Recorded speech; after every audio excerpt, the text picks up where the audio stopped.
Hello and welcome to my channel, Senior Art Strokes. I'm Angel Mercado. Since we're near Christmas, this is way past mid-December now, I thought it was kind of like nice to do a little Christmas motif for a drawing exercise. So what I decided to do was the light in the front yard. My wife with some a nice Christmas bow in it and some other stuff. So I thought, hey, that might be a good exercise for us to do. And this exercise is all about, this one here, what it's all about is pay attention to how right from the beginning it will show all the way through the layers and all the way until it's done. So it's important sometimes if we want to design a little bit the drawing, the importance of how we do the brushwork, the strokes. And I do it with charcoal because it's so much faster, expressive. I just love that medium. Go to the description box, you'll find a free guide. If you're new at drawing and you need a little bit of guide how to start a drawing, a composition, it will help you. Of course, if you like, subscribe and share, that would be great. And you'll have access to tons of my videos. I have over 120 some videos right now. So let's go and see how we can do this. The first thing that I like to do, I like to draw a border around the page. That way we can save some of the white. And then I'll just, with the side of the charcoal, I'll just proceed to pretty much cover all the area where I want the tone to be or the charcoal to be. And I'm doing this with a soft charcoal stick, so remember that. Because you can get as dark as you want to with the soft stick, but it's not going to be black that is going to cover and it's going to block all the white from the paper. So that is why it's nice to do it with the soft, because then you can erase very easily the lines if you need to move them around and not be in your way. So, and remember, always start your drawings at the beginning with a very light touch. That's something that I preach all the time, because people tend to go too heavy-handed at first, and then it's almost impossible to remove charcoal.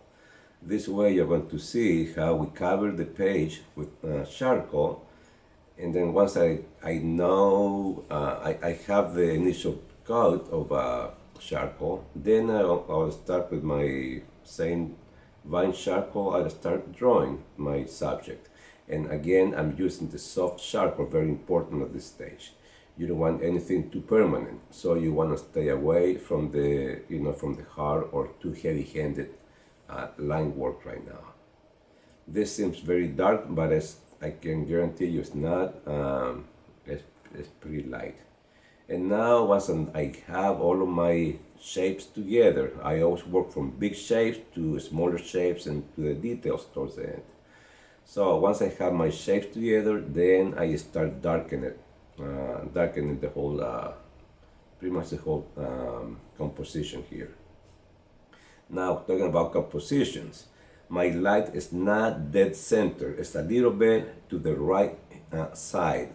It's always kind of like nice to keep it a little bit to one side or the other, never dead center. That makes it a little more dynamic, more interest in the composition. Something to keep in mind. And by the way, I remember I have a guide for you. If you are just starting to do this and you need help on how to compose a drawing, how to start a drawing, take that guide for you. It will help you. It's about what we're talking about here, composition. Okay, so now I'm really beginning to start. I did the circle where the light bulb is going to go. That way I'm not going to add any more charcoal to that specific area. And then the rest of it, it gets covered with charcoal. And now with the eraser, this eraser is needle eraser. You have to warm it up like this by stretching it in and out.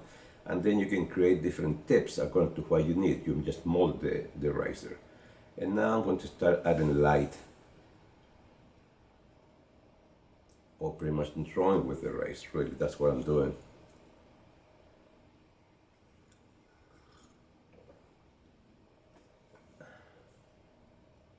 And here, what I'm doing, I'm squinting my eyes, like this.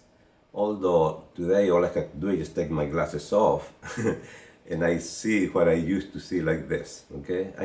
But I still squint my eyes. I just so used to it. So many years I'm doing this. And what it does is really separates all of the shapes.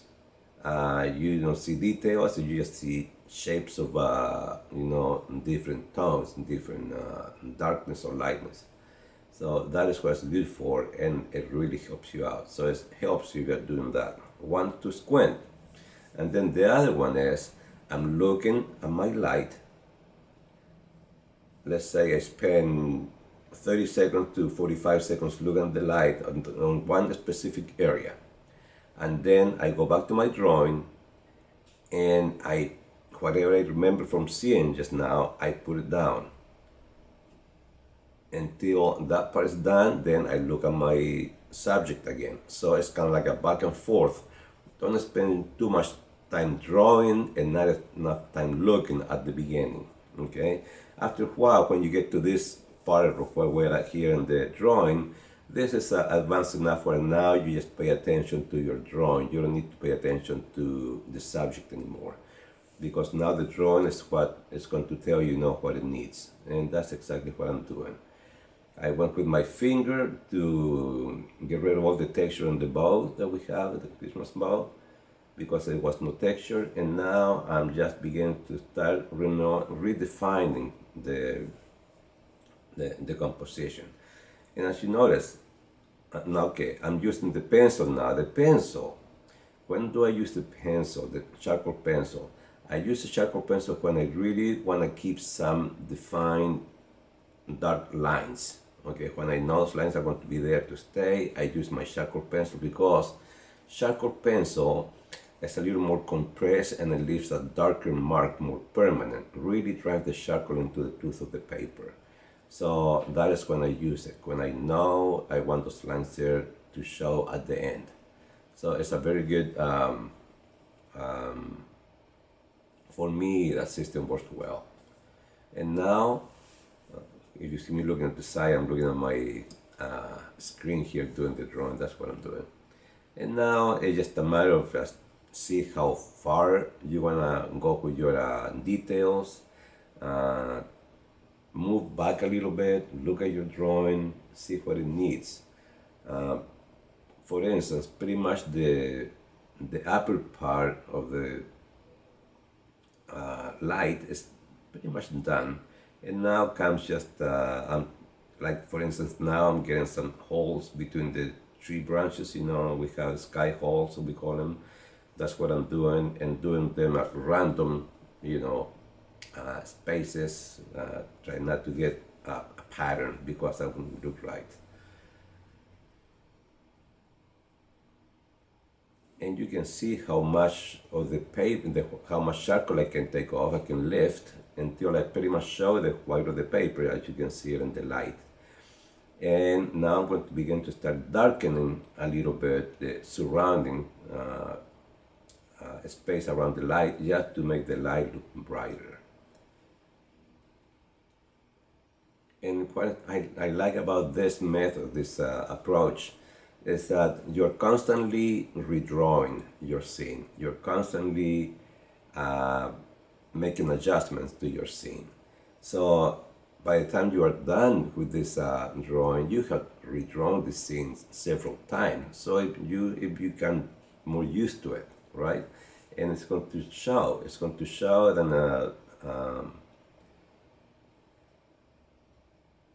it's going to show that it was, it wasn't just thrown there, these ideas. I don't make these marks for making them. They're deliberate.